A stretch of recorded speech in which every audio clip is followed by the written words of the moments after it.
This is Rodney Hazard here, art director, music producer, and DJ, here with Makadrez.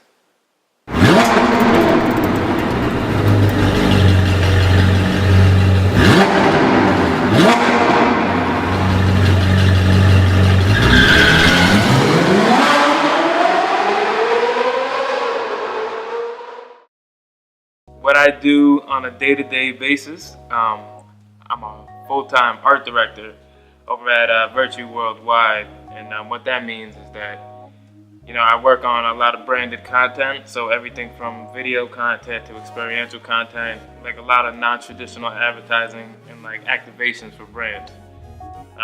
So that's my full-time. I've worked with brands like Bacardi, I've worked with brands like Samsung, worked with brands like Under Armour.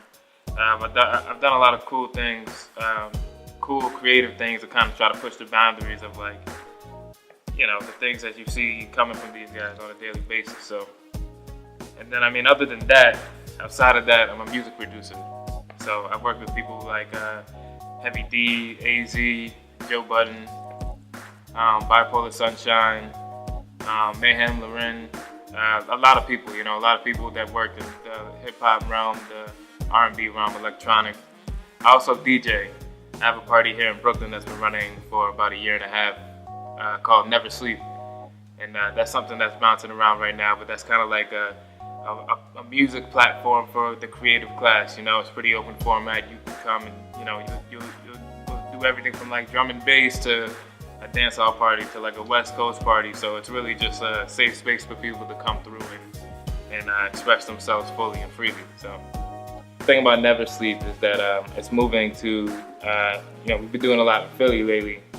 And, since now that I'm going to release this EP with it, so now it's kind of like trying to amplify the name in terms of, we have a party, you know what I mean? There's merch coming out, there's music coming out, so it's really just kind of, Never Sleep is just meant to be a platform, it's not meant to be just a party, so there's a lot of other parties going on at the same time, though. This is probably what you're seeing that aren't Never Sleep. The Never Sleep is like a very specific thing. It's like phase one of like this overall thing, because the name Never Sleep, where it comes from.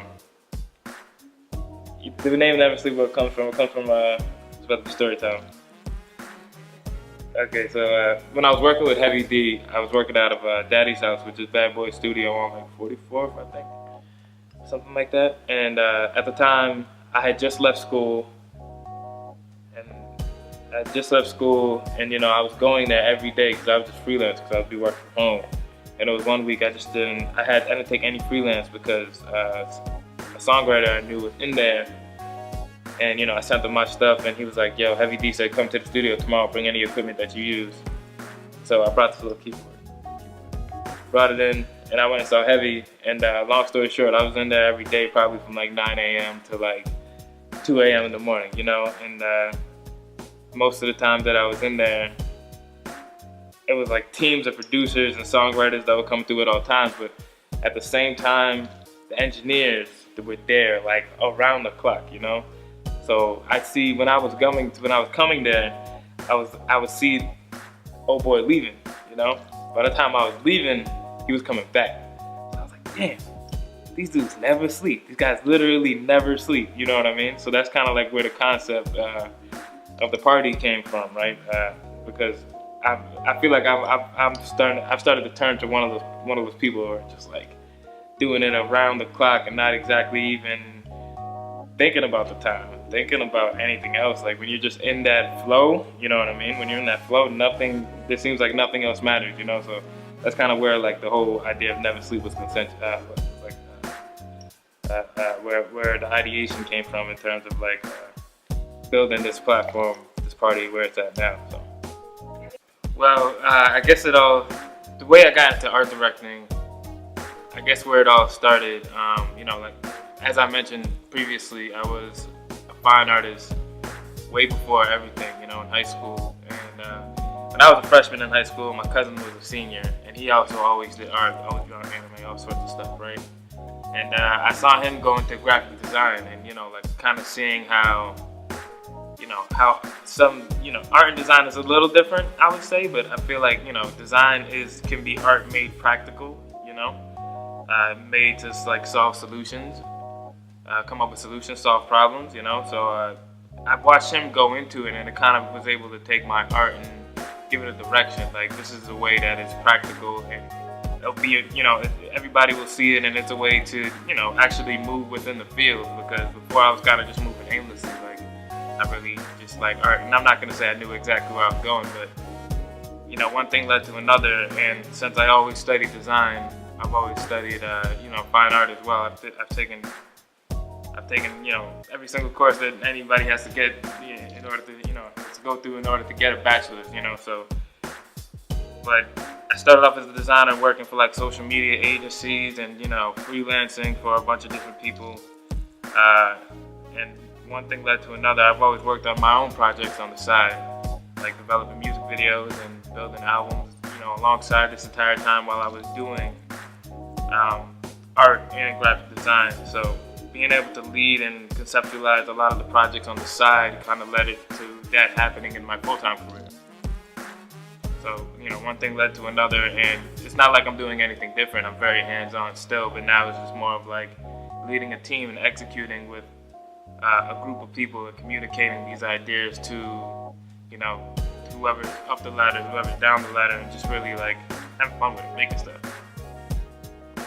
The most exciting thing I've done as of lately, that's a fairly recent project, I art directed a project with Smirnoff, where they've taken the pledge to equalize music, electronic music specifically.